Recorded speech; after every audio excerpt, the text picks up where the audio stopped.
सृष्टि बचपन से ही देखने में सुंदर नहीं थी, लेकिन अमीर बाप की बेटी सृष्टि पर उसकी माँ जान छिड़कती। मेरी बेटी कितनी प्यारी है। भगवान सबको सृष्टि जैसी बेटी दे। सृष्टि धीरे धीरे बड़ी होती है। एक दिन सृष्टि की सहेली कहती है, तू दिखने में कितनी अजीब सी है, लेकिन मैं जानती हूँ हम सब में सबसे अच्छी शादी तो तेरी ही होगी। तेरे पापा अमीर जो हैं। और बता नहीं सकते यार, दहेज तो हर कोई देता है। ये क्या ज्यादा ले जाएगी अपने पति के लिए? अरे बड़े शहर में कोठी है इसके पापा की। अरे पापा की है ना, कौन सी इसकी है? इसकी होती तब तो कोई भी लड़का इससे शादी कर लेता। अरे पापा की मतलब पापा की है तो मेरी ही है ना? किसने कहा? अब तेरी तो तब होगी ना जब तेरा भाई ना हो। वैसे भी शादी के बाद सारी प्रॉपर्टी भाई के नाम होती है। सृष्टि समझ जाती है कि उसे किसी भी हालत में माँ बाप के सारे प्रॉपर्टी को अपने नाम करना है। लेकिन कैसे? एक दिन सृष्टि का भाई सिनू कहता है,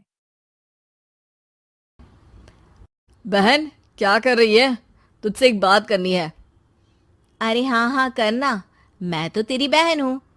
बहन मेरी लाइफ में ना एक लड़की है, बहुत अच्छी है। मैं सोच रहा हूँ माँ और पापा से बात करूँ शादी के लिए। सृष्टि को समझ आ जाता है कि भाई की शादी होते ही भाभी उसे एक दिन भी बर्दाश्त नहीं करेगी। आ क्या बात है भाई, बताना कौन है वो? यार वो बहुत अच्छी लड़की है, पढ़ी लिखी है, मेरे साथ जॉब भी करती है। बस एक प्रॉब्लम है। हाँ प्रॉब्लम?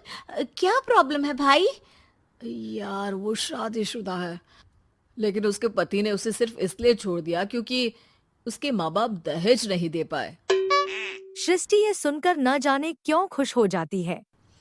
अरे भाई तो क्या हुआ, लड़की तुझे तो पसंद है ना?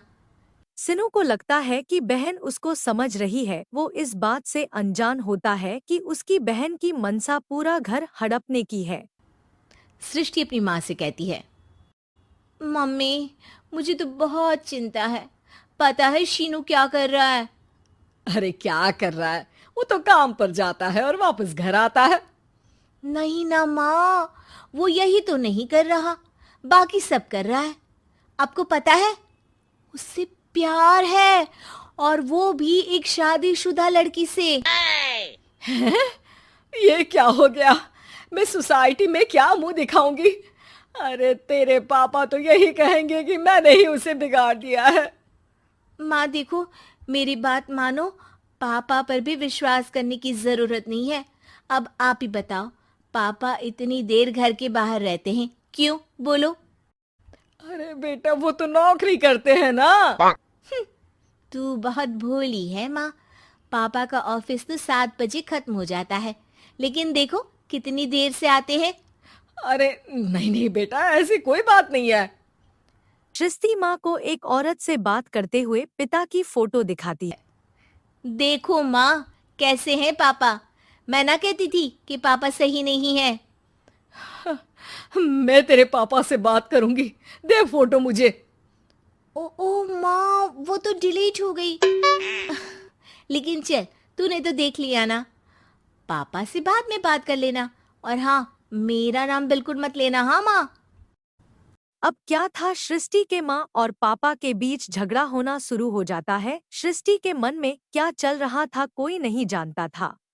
एक दिन माँ, सृष्टि के लिए एक लड़का देखा है, वो लोग शाम को उसे देखने आने वाले हैं। और हाँ माँ, एक खुशखबरी, मैं और पापा मिलकर एक नया बिजनेस ट्राई कर रहे हैं। शाम को लड़का आता है, सांवले रंग का। सृष्टि को तो बिल्कुल भी पसंद नहीं आता। लड़की की माँ कहती है, लड़की का चेहरा तो कोई खास नहीं, लेकिन अगर मेरे बेटे को आप लोग सेटल कर दें तो मैं उसकी शादी आपकी बेटी से करवा दूं। सृष्टि को लड़का बिल्कुल पसंद नहीं। उसे भाई पर गुस्सा आ जाता है। लड़के वालों के जाने के बाद कहती है, माँ देखा, शीनू मेरे लिए कैसा लड़का लेकर आया। न दिखाने लायक न सुनने लायक, सेटल भी नहीं, वो भी हम करे। अरे माँ, मैं जानती हूँ ये मेरी शादी किसी भी घर में क्यों करवाना चाहता है। अरे कैसी बात कर रही है बहन? तूने तो देखा ना, लड़के को मैंने ही मना कर दिया तुझसे शादी के लिए। जिसने लड़का बताया था उसने उसकी बहुत तारीफ की थी। बात आई गई हो जाती है, लेकिन सृष्टि का मन शांत नहीं होता।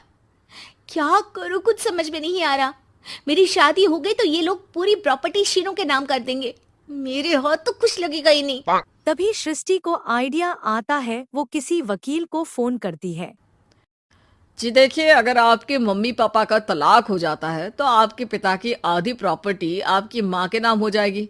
फिर उसे वो किसी को भी दे सकती है। सृष्टि अब माँ को बेटे के खिलाफ भरती है।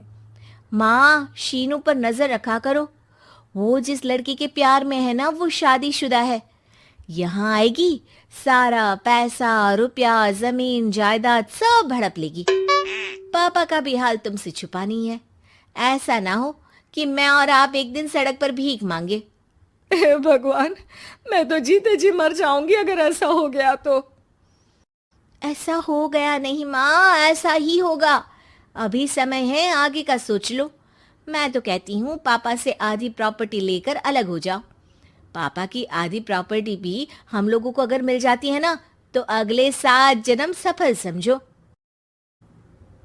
बेचारी माँ बेटी के कहने पर तलाक लेकर अलग हो जाती है। सृष्टि अब पैसों से गाड़ी और अपने दूसरे महंगे शौक पूरे करने लगी। उसके दोस्त भी उसके पैसे इस्तेमाल करते। सृष्टि, कल तुम कहाँ थी?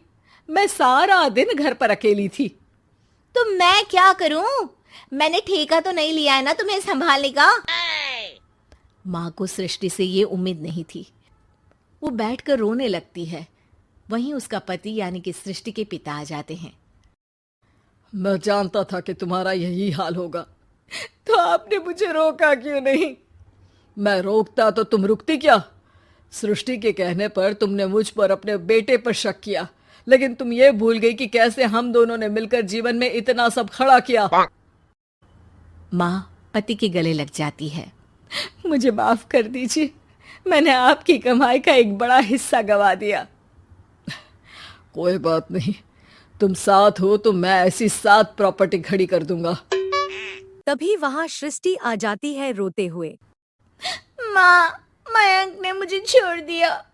वो बोल रहा था जब तक मेरे पास पैसे थे तब तक ही वो मेरे साथ था। पापा, माँ, मुझे माफ कर दीजिए।